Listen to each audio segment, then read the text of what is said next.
Hello everyone, welcome back. Kevin with Survivalist Boards. If you're not a member of the forum, get over there and get signed up. Survivalist Boards is the largest prepping survivalist forum on the internet. There's a situation going on in Africa right now. It's another outbreak of Ebola. Y'all may be saying, okay, so what, Kevin? Ebola's been with us for decades and decades, and there's nothing has ever happened with it. Killed a lot of people in Africa, but it's really not gotten out of Africa. And that's true, but it's not the Ebola that we're interested in. It's a situation evolving around the Ebola. And there was a city that was placed under a quarantine. 3 people escaped quarantine. 2 were found dead, 1 was found alive. So we're going to guess that at least 2 of them had Ebola whenever they escaped, because they were later found dead. So how many people did they infect outside the quarantine zone?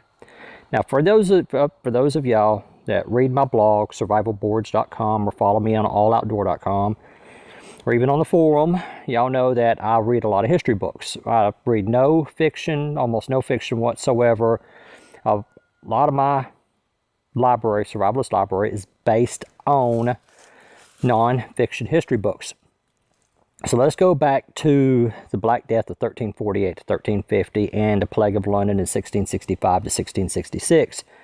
There are numerous accounts of people fleeing the city, and they had various reasons for fleeing the city: get away from the disease, starvation, just getting away. I mean, there are a lot of reasons why they'd leave the city. But what happened was those that left the city, a lot of them died along the way. Stories go along of people dying on the side of the road, dying in the bushes, dying in the fields. As they left the city, they died along the way. Some of them made it to other communities where they spread Black Death, bubonic plague, and they carried the infection with them. And so now we have historical accounts spanning from the 1300s all the way to modern day of people leaving infected cities. And we have a quarantine zone in DNRC, was it Democratic Republic of the Congo? DNRC, a city that's supposed to be under quarantine, and 3 people fled the city. It's only 3 though. All it takes is 1. So let's say, for an example, that Houston, it's got 2 big airports. It's got a lot of shipping coming in and out, maritime shipping. It's a hub for a lot of companies. Let's say that something came into Houston, like SARS or Ebola, and the federal government came in and said, okay, Houston, you're under a quarantine. Could we expect the federal government to keep Houston under quarantine? No, we can't, because we've got, 700 years of history documented history saying that no, everything from the 1300s to the 1600s, all the way to modern day, says that no, that there is a disease that goes into a city, people are going to flee. So could we expect somebody like the United States federal government to be able to control an outbreak of a disease in a major U.S. city? The answer is no. People are going to leave.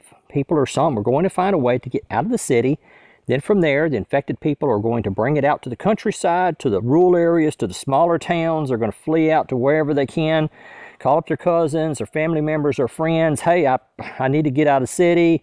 There's some type of plague going on, generic term plague, not the bubonic plague, but just the plague, like Ebola would be considered a plague. Then it would travel out from there. So it's like, okay, well, some of us may think that, well, if some type of outbreak happens, that it ends up in Atlanta, Georgia, Miami, Florida, wherever, that the federal government can take that area and put it under quarantine. They can, but history has proven time and time again that people will leave the quarantine zone. And that's an example of what has happened in the Congo right now, DNRC, is that people fled the quarantine zone in an Ebola infected area, Ebola outbreak. The government's trying to control it, and the people got out of the quarantine zone. So it's not, some of y'all may be saying, all right, Kevin, well, so what? It's like I said, applying history to prepping is that we take and we study the events of the past, current events, and then apply them to our prepping plans. All right, guys and gals, I hope y'all enjoyed the video. I'll talk to y'all later.